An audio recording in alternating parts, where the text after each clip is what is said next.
السلام علیکم، میں ہوں غزل شاہ اور آج 12ویں سحری سب کو بہت بہت مبارک ہو۔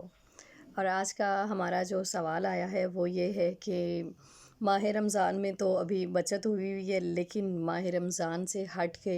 عموماً ہمارے گھر میں بہت مسئلے مسائل ہوتے ہیں اور پتہ بھی نہیں چلتا کہ یہ معاملات کیوں ہو جاتے ہیں، اور مجھے نظر بد بہت لگتی ہے۔ تو جی ماہ رمضان میں بالکل آپ کی بات بالکل درست ہے کہ ماہ رمضان میں ہم ہر طرح کے شیاطین سے محفوظ ہوتے ہیں۔ جادو، کوئی بھی کسی نے کوئی سحر کیا ہو، جنات کا اثر ہو، اسیب ہو، کوئی بھی چیز ہو، ہم ہر چیز سے جو ہے وہ سیف ہو جاتے ہیں، ٹھیک ہے۔ اور رہی بات نظر بد، ایول آئیز کی، تو ایول آئیز جو ہیں ان سے بچنا چاہیے، ٹھیک ہے۔ اور یہ نظر بد جو ہے یہ کیوں لگتی ہے، اس میں کچھ ہماری اپنی بھی غلطیاں ہوتی ہیں۔ سب سے پہلے اپنی اصلاح کریں، پھر اس کے بعد اس کا علاج کریں۔ تو یہ میرے ساتھ بہت ہوتا ہے، میرے اپنی ذات کے ساتھ بھی بہت ہوتا ہے، لیکن میں آج آپ کے لیے اس چیز کو لے کے آؤں گی کہ اس چیز سے کیسے بچا جا سکتا ہے، اور ایسے لوگوں سے آپ ایسے لوگوں کی پہچان کیسے کر سکتے ہیں کہ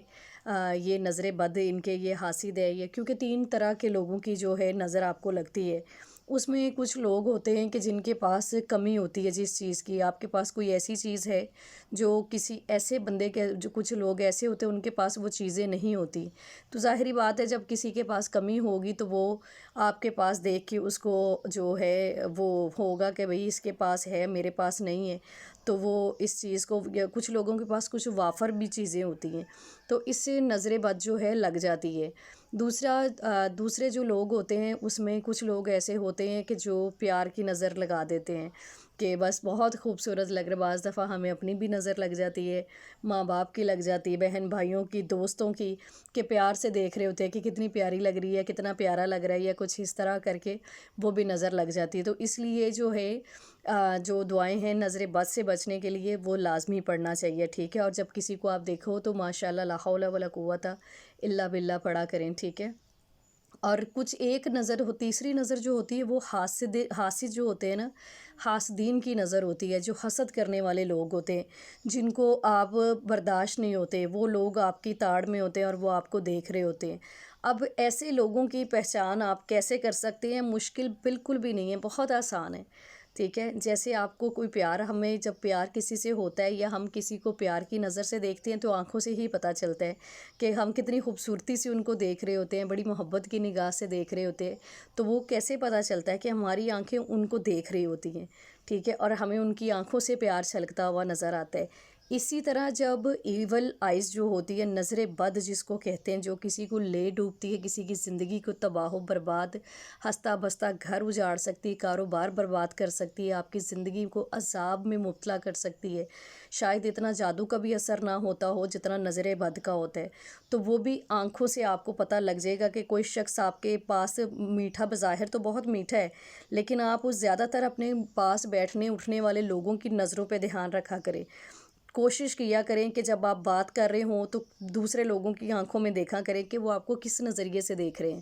کیا آپ کو غصے کی نظریے سے دیکھ رہے ہیں، کیونکہ جو ایول آئیز ہوتی ہے یہ بڑی خطرناک قسم کی ہوتی ہے، یہ ایک زہر ہوتا ہے آنکھوں، قدرتی طور پہ ایک شعاعیں ہوتی ہیں جو آپ کو جیسے اٹریکٹ، ہمیں پیار سے اٹریکٹ کرتی ہے نا آئیز، اور اسی سے ہمیں پیار ہوتا ہے، دوسرے بندے کو فیل ہوتا ہے کہ محبت کا اظہار ہوتا ہے، اور ہم بچہ ہے یا کوئی بھی محبت ضروری نہیں کہ ایک لڑکی لڑکے کی ہوتی، بہت سارے رشتے محبت میں ہیں۔ تو اسی طرح جو نفرت کرنے والے لوگ ہوتے ہیں نا، وہ بھی آپ کو بڑے حاسدین جو ہوتے ہیں، وہ آپ کو دیکھتے ہیں کہ ان کو غصہ آ رہا تو ان کی آنکھوں میں سے ایک عجیب سی جو ہے وہ شعاعیں نکل رہی ہوتی ہے، جس کو دیکھ کے آپ کے دل کو ایک دم گھبراہٹ سی فیل ہوتی ہے، اور آپ کو خود کو بھی پتہ لگ جاتا ہے کہ یہ انسان مجھے کتنا عجیب طریقے سے، کتنے برے طریقے سے دیکھ رہا ہے، تو وہ ایول آئیز ہوتی ہے۔ تو کوشش کیا کریں کہ جب وہ شخص آپ کے پاس بیٹھا ہو، اس کی موجودگی میں جو ہے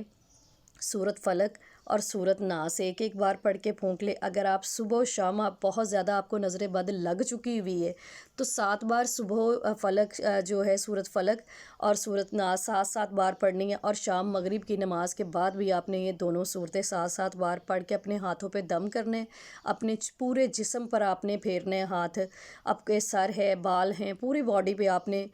پھیرنا ہے، کیونکہ نظر کسی بھی حصے کو لگ سکتی ہے۔ تو نظر بد یہ اتنی بری چیز ہے کہ اس کا آپ کو اندازہ نہیں ہے کہ یہ کیا چیز ہے، بہت خطرناک چیز ہے یہ۔ اس سے اور پھر ایک اور میں یہاں پر آج میری تھوڑی ویڈیو لمبی ہو جائے گی، کیونکہ یہ بہت اہم ٹاپک تھا، کیونکہ میں اس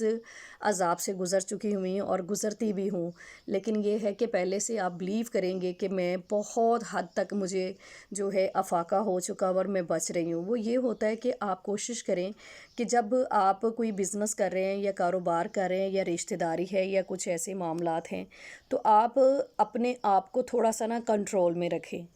ٹھیک ہے۔ اب وہ کنٹرول آپ نے کس طرح کرنا ہے، وہ اس طرح آپ نے کنٹرول کرنا ہے کہ اگر آپ ماشاءاللہ اچھا خاصا کما رہے ہیں، ہمارے پاس جب پیسہ ہوتا ہے نا تو ہمیں سمجھ نہیں آ رہی ہوتی، ہماری خوشی کا کوئی ٹھکانہ نہیں ہوتا۔ لیکن بھائی جس کے پاس نہیں ہے اس کو تمہاری خوشی سے کیا لگے، بھاڑ میں جاؤ آپ، اس کو نہیں اس چیز سے کوئی غرض۔ وہ کہتے ہیں کہ یہ تو بندہ زندہ کیوں میری آنکھوں کے سامنے پھر رہا ہے، ہم اتنی مصیبت میں ہیں، ہم اتنی تکلیف میں ہیں اور یہ خوشیاں یہاں پر منا رہے ہیں۔ تو وہ ان لوگوں سے بچیں، ان کے سامنے ناخوشیاں منائیں، اپنی نعمتوں کو چھپا کے رکھیں، ٹھیک ہے۔ نبی پاک صلی اللہ علیہ وآلہ وسلم نے فرمایا کہ 3 طرح کے جو لوگ ہیں نا، 3 قسم کے لوگ، ان سے پرہیز رکھیں، ان کے سامنے اپنی خوشیاں چھپائیں۔ ایک جو بیوہ عورت ہے، اس کے سامنے اپنے بیوی بچوں سے پیار مت کرو، ایک یا تو نظر بد لگے گی یا پھر اس کے دل میں بات آئے گی کہ اس کو جو ہے اس کا دل برا ہو سکتا ہے۔ ضروری نہیں کہ وہ نظر بد لگا دے، لیکن ہو سکتا ہے اگر اس کے پاس کمی ہے اور آپ کی محبت زیادہ ہے تو لگ سکتی ہے۔ اسی طرح یتیم بچے کے سامنے اپنے بچوں کو پیار مت کریں، ٹھیک ہے، اور بھوکے کے سامنے کھلا وافر مت کھائیں۔ جب آپ یہ سارے کام کریں گے تو آپ مجھے بتائیں ہم کیسے سیف رہیں گے؟ کسی صورت میں بھی سیف نہیں رہ سکتے۔ تو جب بھی کوئی چیز لے کے آئیں اللہ کا شکر ادا کریں۔ اور آپ کو پتہ ہوگا کہ ہمارے گھروں میں ہماری جو بڑے بزرگ ہیں اور جو ضعیف خواتین ہیں، وہ اکثر ہماری نانیاں دادیاں گھروں میں پھر رہی ہوتی تھی، اس کونے میں جا رہی ہیں، صحن میں اس کونے میں جا رہی ہیں، تو وہ پڑھ پڑھ کے ہمیں ہر چیز کے اوپر پھونکتی پھر رہی ہوتی تھی۔ ہم سمجھتے تھے کہ یہ پتہ نہیں کیا کر رہی ہیں، تو وہ ہر وقت پڑھتی رہتی ہیں۔ اب آ کے احساس ہوتا ہے کہ وہ کیسے ہمیں پروٹیکٹ کرتی تھی، کیسے وہ ہمیں محفوظ کرتی تھی، کیونکہ اب ہمیں خود کو فیل ہوتا ہے کہ ہم جب ہماری کوئی چیز ہوتی ہے کہ ہمیں پتہ کہ نظر نہ لگا دی ہو کسی نے یا کوئی نظر بد لگ نہ جائے، تو ہم خود پڑھائی کر رہے ہوتے ہیں، صورتیں پڑھ پڑھ کے پھونک رہے ہوتے ہیں ہر چیز کے اوپر، خود کے اوپر، بچوں کے اوپر، یا کوئی ہم نے کھانے پینے کی چیز رکھی ہوئی ہے۔ تو یہ چیزیں جو ہیں، ان چیزوں کو تھوڑا آپ جب پرہیز کریں گے تو انشاءاللہ تعالی نظر بد سے آپ کافی حد تک محفوظ رہیں گے، ٹھیک ہے۔ اور پھر دوسرا میں بار بار آپ کو کہہ رہی ہوں، اپنا جو پیسہ ہے یا آپ کے پاس کپڑے ہیں اچھے پہنے، آپ علیحدہ میں خوشی منا لیں تو وہ زیادہ بہتر ہے۔ بربادی سے بچنے کے لیے یہ چیزیں کرنی آپ کے لیے بہت اہم ہو جائیں گی، زیادہ نہیں تو تھوڑا، لیکن کوئی خود کو 50% کنٹرول میں کر لیں۔ آپ کی خوشیاں آپ خود بانٹیں، اپنے گھر والوں کے ساتھ شیئر کریں، رشتہ داروں میں یا دوستوں میں احباب میں مت کریں، کیونکہ یہ چیزیں ہو جاتی ہیں۔ یہ قدرتی طور پہ بھی کچھ لوگ کر جاتے ہیں، اور کچھ لوگوں کے اندر یہ حسد ہوتی ہے کہ میرے پاس کیوں نہیں ہے، کیونکہ ایسے لوگوں کا انجام بہت برا ویسے ہوتا ہے، کیونکہ اللہ نے بانٹا ہوا ہے ہر چیز۔ اللہ کی بانٹ پہ جو یہ گلا شکوہ کرتا ہے یا حسد کرتا ہے تو اللہ اس انسان کو کبھی بھی خوش نہیں رکھتا۔ اللہ کہتا ہے کہ تجھے مجھ پہ بھروسہ نہیں ہے، مجھ پہ یقین نہیں ہے، کیونکہ آپ بھی جانتے ہیں اور میں بھی جانتی ہوں کہ اللہ کے حکم کے بغیر کوئی چیز بھی نہیں جو ہے کسی کو مل سکتی۔ اللہ نے امیر بھی بنایا، غریب بھی بنایا ہے، ٹھیک ہے۔ اس میں اگر مالک کسی کو بنایا تو کسی کو نوکر بنایا ہے، تو یہ اللہ نے سوچ سمجھ کے سارے جو ہیں یہ سارے کام کیے ہیں۔ اور لوگ اس چیز کو سمجھتے ہیں کہ بھئی مجھے کیوں نہیں دیا، اس کو کیوں دے دیے۔ بھئی اللہ سے سوال کر لو پھر، اللہ سے مانگ لو، اللہ ہو سکتا ہے تمہیں بھی دے دے، ٹھیک ہے۔ تو امید کرتی ہوں کہ آج کی ویڈیو آپ کے لیے بہت فائدہ مند ہوگی، آپ کے کاروبار کے لیے، آپ کی رزق کے لیے، آپ کی صحت کے لیے، آپ کی خوبصورتی کے لیے، آپ کی اولاد کے لیے۔ جو بھی آپ نے کوئی چند پرند کوئی چیز بھی ایسا جانور یا کوئی ایسی چیز رکھی ہے، اس کو محفوظ کرنے کے لیے یہ بہت اچھا رہے گا۔ ہر نماز کے بعد 7 بار اگر پڑھ لیں سورۃ فلق، اور 7 بار سورۃ ناس پڑھ لیں، اور 7 بار جو ہے آیت الکرسی پڑھ کے پھونک دیں اس چیز کے اوپر یا اپنے اوپر، تو انشاءاللہ آپ محفوظ رہیں گے۔ اور مجھے ضرور دعاؤں میں یاد رکھیے گا، کیونکہ میں نے بڑی محنت کر کے یہ چیزیں اور وہ عمل بتا رہی ہوتی ہوں کہ جس کا مجھے خود کو افاقہ ہوا ہے۔ جزاک اللہ، دعاؤں میں یاد رکھیے گا اپنی غزل شاہ کو۔ اللہ حافظ۔